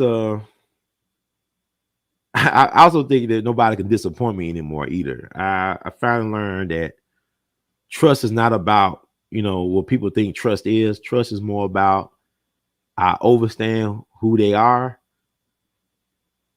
I understand that people will not always follow through on what they say they're going to do for you. And that is okay, because what's meant for you can only be denied by you. Nobody else can deny the blessings and your inheritance but you. And you could do that by not knowing or understanding who you are and your purpose. That's the only way you can be denied anything really worth having. So it's on you to figure out who you are, why you here, and to get it done. And I would tell people that because I think I just hate hearing people. I hate people. I don't care for hearing people older than me complain about what they should have had, why so and so didn't help them. It gets old. I mean, it is what it is, man. Like it's people that I help, and they did not appreciate how I helped them. They thought that I half-assed something I did for them, and they'll say, "Well, you half-assed this, but thanks anyway." Then I say, "Okay, I think it's very interesting. You think I owe you anything, but at least I did do something for you." And then guess what? It actually opened the door that you thought couldn't get open, but you want to criticize me because you feel like I should have just rolled out the red carpet for that reason. But I acknowledge your acts. To me, that's respect. To me, I look at it differently because it's a different time that we live in. How people respond. I have done things for people that were very beneficial for them, but they won't thank me. And it used to be upsetting. Oh, they didn't thank me. I did this thing and it helped them get this. And I said, you know what? I was a tool for a higher purpose. I shouldn't care if they thank me or all this stuff because it's not about them. It's not about me. It's bigger than us. So that's how I approach life now. I trust people to be people, and I still get things done. I was in the garage earlier tonight, and there's this girl, this neighbor. She's a grown woman. She's almost 50 years old. Actually, she's not a girl, but she promised to help me with the Jimmy Lunsford Legacy Award. She's well known in the city. I asked her a couple of times because like she was stressed out about stuff. I said, "Are you sure you're gonna be able to do it?" She said, yeah, I'm gonna do it. Yeah. She didn't show up, and she claimed that she wanted to work with me on some collaborations concerning a bigger project. And just the second time she did some weird stuff like that. So when she saw me in the garage, she made sure she walked around away from me as far as possible. She acted like she was on her phone talking to us about it so she could avoid talking with me or interacting with me. But I would just let her know I don't hold no ill will towards her. I don't wish her bad. She's going through a lot of stuff that I have no understanding or overstanding of. I'm not trying to be added to the enemies list. I don't consider you an enemy, but I know that you somebody now I am sure that I could never rely on or depend on for anything. And I trust you to be that person for as long as I know you for the rest of your life or for the rest of my life. So that was actually freeing. It's like in a thing in the Bronx Tale, right? That was a great movie, Bronx Tale, where the dude kept on chasing down the dude that owed him like $20 or something like that. And he finally realized, I guess because the mob boss was mentoring, like, don't even worry about that money because that means he ain't gonna never ask you for anything again because he owes you. Just let it be. That gives you peace of mind because like you loan this person this money, they never gonna give it back. So they'll be a fool to think that you ever gonna give them money again, or you're a fool if you do give them money again. But that's a lesson that you learn at the cheap, a very valuable lesson learned at the cheap. Because life is not about always winning, it's mostly losing. And the sad thing about it is maybe if Quavo was a cheerful loser the other night, his nephew would be alive. Maybe not. Because it's just interesting that the only person that get killed is his nephew. And people want to blame Quavo about, I mean, he argued, he's a human being. People going to argue, but I heard him say, let's go. He tried to escalate the situation. He de-escalated, said, let's leave, let's step. Then all of a sudden, some immature person who don't believe you should never lose a fight. Even the greatest boxers lose fights, man. Even Floyd Mayweather lost a fight during the Olympics. He won all his fights during his professional career. I'm sure he lost fights outside the ring while he was boxing professionally. I'm sure that all the greats lose. You didn't go through life without losing. Life is all about being a cheerful loser and giver sometimes. But you can win great things, but you got to learn how to lose as well, too. Losing can help you win in the long term. And I will hope that people learn from this, that just walk away sometimes. What do you have to prove to anybody but to yourself who you really are? Like Baba Dick Gregory would say, my truth does not need to be validated by your ignorance. A lot of people come at me trying to question my research and all that. And that's fine. But a lot of times I ain't gonna answer everybody. I don't care about answering. I don't care about people. Well, the way you play your trumpet, that's the way I play my trumpet. It don't make a difference. Cause like the way that Kanye makes his clothes, he put them in garbage bags at the Gap and places like that, and people still browse. It's somebody out there that buys it. It's somebody out there besides me that loves my trumpet playing. I meet them every now and then. So like, it's not for me to be everybody's cup of tea. Everybody don't like tea, but I love tea, and I love when I make my own tea. It tastes all right to me. So you got to start thinking like that for yourself. Stop worrying about what people thinking about you, because you can't police people's thoughts, but you can control how you view yourself as well as how you relate to the world. And be yourself. Get comfortable in being uncomfortably you. Get comfortable in being uncomfortably you. And I think that's it. Need to push it, but let me see.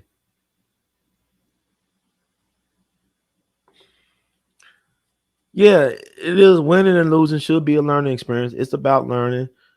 In my opinion, I believe that too. I mean, life is all about learning. You come here to learn about things about yourself, and then you get out of here. You don't really have a lot of time to do a lot of learning, but you can do a lot of learning. But life is so short, but life could be so full of just wonderful things if you open yourself to the experiences of taking chances, being embracing the unknown, stuff like that, like I'm about to do.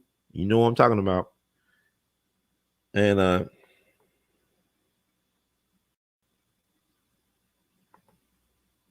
yeah, that's how you gotta look at it. You win some, lose some. Like, look at Tom Brady.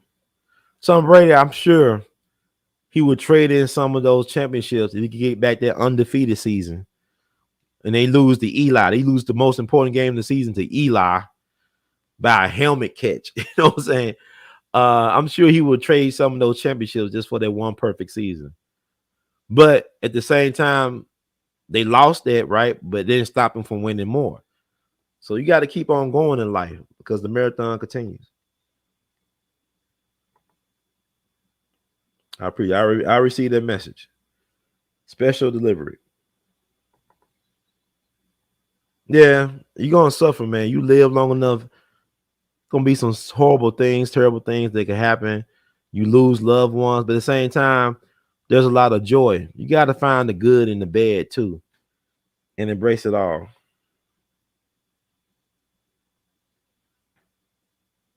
Yeah, we do need a rite of passage. Sports is very important in helping develop young people, I believe, especially young men.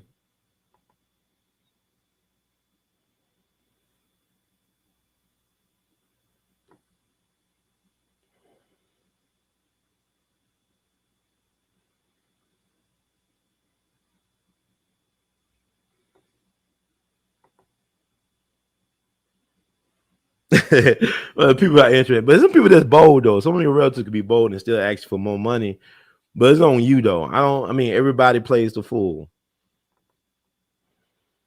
This chat is very active tonight. I appreciate y'all.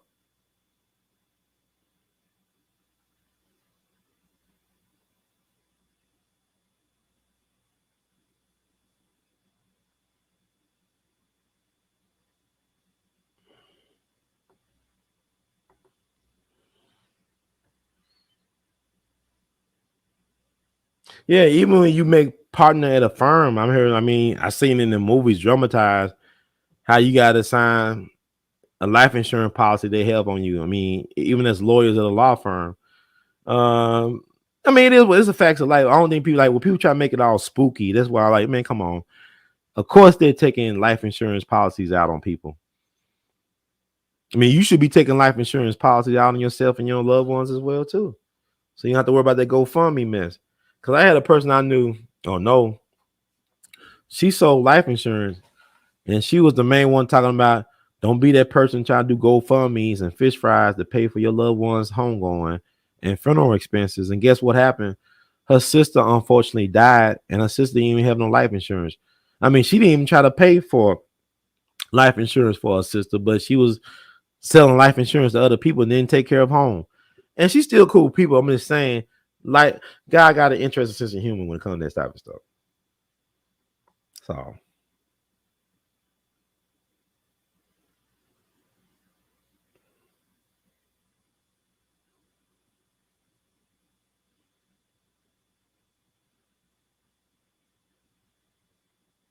well, I try to watch that Ye interview with Cuomo on News Nation. It was horrible. Cuomo is nothing but he's a journalistic thug. He does not respect the people that he interviewed. And he's very like demeaning and condescending. And that's why he loses the way he loses his jobs. And he says he's on antidepressants because man, he just a really like disrespectful dude. And Kanye Ye was making some great points. And people try and tell people how to think all the time. I just want people to think for themselves. That's all I want.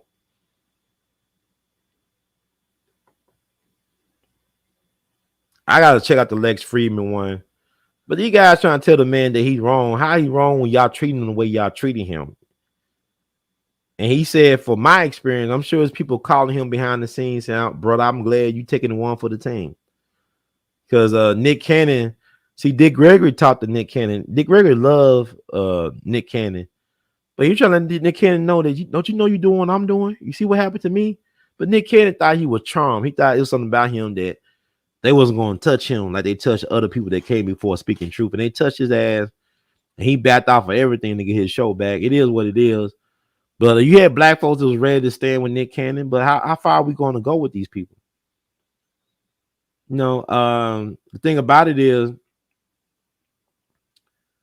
when you going to stand up for yourself?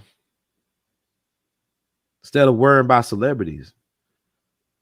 You know, I stand with Ye, but I can't, Ye got to fight this for himself. He got to fight it his way.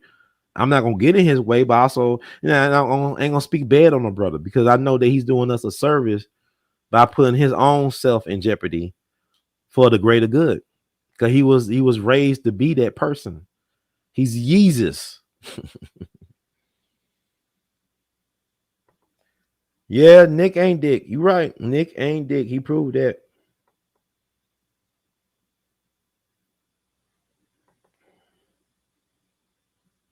Yeah, there's a lot to ponder, man.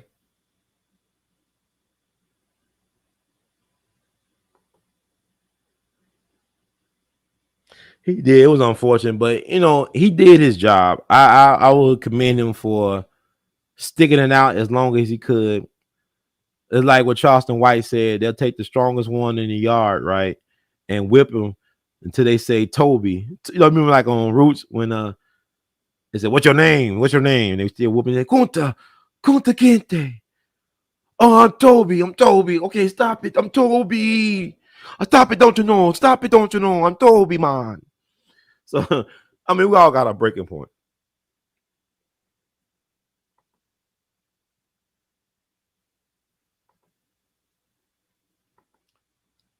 Yeah, I saw a little clip of that. I think Kanye was toying with the guy because a lot of these kids think they smarter than Ye, but Ye was trained as a ninja when it comes to communication. Because a lot of people think that he's not good at communicating his ideas, and he is good. He's very good at marketing himself. He's very provocative. He want to incite things in people. He want to rouse people up, whether it be pro or anti Ye. The sign of greatness, the true sign of greatness is how people really feel about you. A sign of a great person is not if they like you or love you, is that they acknowledge your existence and that they have an actual feel about how they feel about you. It's like with Kanye or Ye, it's like everybody got an opinion about who he is and how he handle his business and how he conduct himself. That's a good thing, actually. That people know how they feel about you. Because that's what they do with voting. They don't care. People don't care about no facts and the figures and a person's voting history. They care more about how they feel about a candidate. I feel that she's the one. I feel that he's the one. I feel like I can have a beer with this person. I feel like this person will fix my tire if I was stranded on a road somewhere.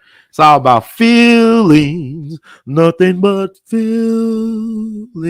emotions. Ain't about no truth, ain't about no knowledge, ain't about no facts and figures. It's about what, don't fight it, just feel it. See, our people were very emotional. Not just black people, but people in general. But black folks are very emotional, overly emotional. We were very passionate, but at the same time, passion has roots in a lot of ways in knowledge and logic. Because to be passionate, in my mind, is to use your feelings and emotions towards a certain cause or agenda or objective. Versus being emotional means that I poke you, you have a response. It's just like a response, but it's not tied to anything really for some type of long-term investment. So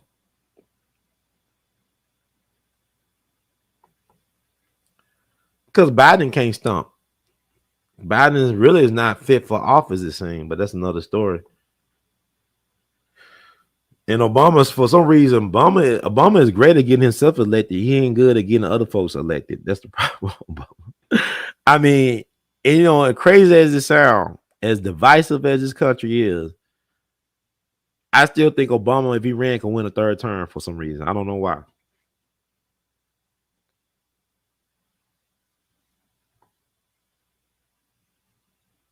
But anyway, y'all, I think I'm gonna get out of here. Thank you all for tuning in and tuning out with your brother Ron. If you like the words from Brother Herb, please spread the word. We all BTV, one word on the YouTube while you still can. You want to support the movement? Do what you can when you can, if you can, man. Please feel free to support us. Cash App $ R2C2H2. That's Cash App $ R2C2H2. You could PayPal, Zelle, and Google Pay your support at R2C2H2 at gmail.com. That's R2C2H2 at gmail.com. You can Vimo your support at R2C2H2. Also, you can buy artivist art, R2C2H2.com. That's R2C2H2.com. You can wear artivist art. Go to our Teespring official page, R2C2H2 Plays. Do my thing here. Pop it on up. I think I was clear about how I felt about Charleston White, right? It's like a poor man version of Cat Williams. But he's on them guys' necks. Whatever he got on them, keep it coming, man. Keep it coming, Charleston White. We love you madly, man. Yeah, but buy your artivist gear at R2C2H2 Place, man. Put that in the chat. Support this channel, support what we do as long as we can. And also, I got some other things I'm going to be doing in the very near future. It's all about the people, man. Y'all support what we do. We support y'all. See how it works. So, let me see.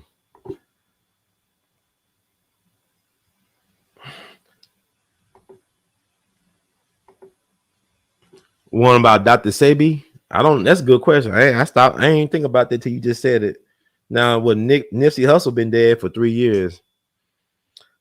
I don't know if he did it or not, but he like he had something that was done. I don't know if it's been put out there to market or for distribution, but that's a great question. I forgot about that.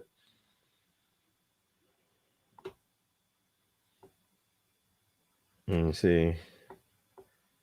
Yes, good night. Good night.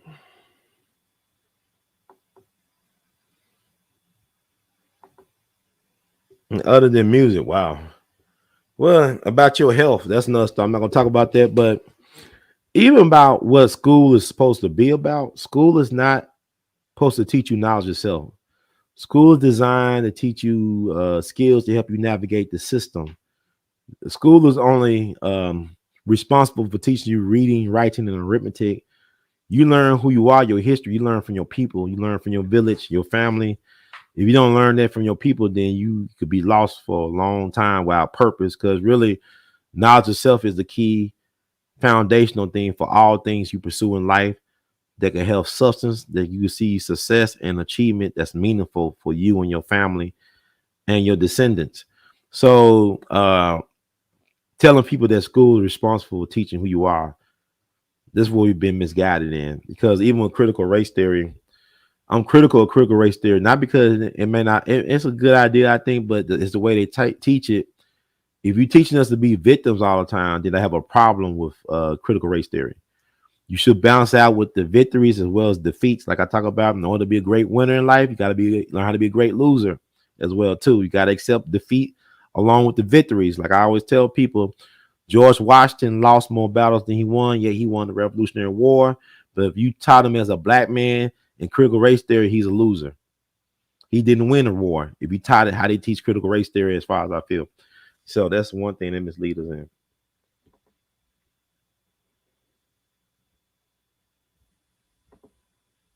No, I appreciate you, and you can catch this on the replay, man.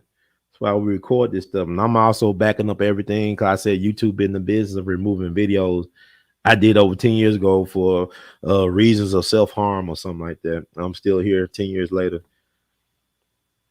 So thank y'all. I'm gonna read the disclaimer and get out of here. It's really been fun, and time went by pretty fast.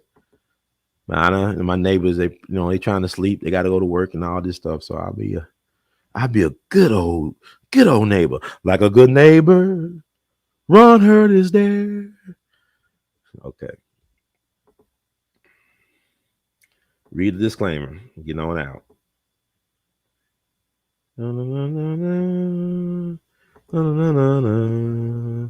Da, da, da, da. Disclaimer: the views expressed by host and guests on the We All Be TV platform are not the official views, opinions, beliefs, or perspectives of We All Be News or the We All Be Group Incorporated.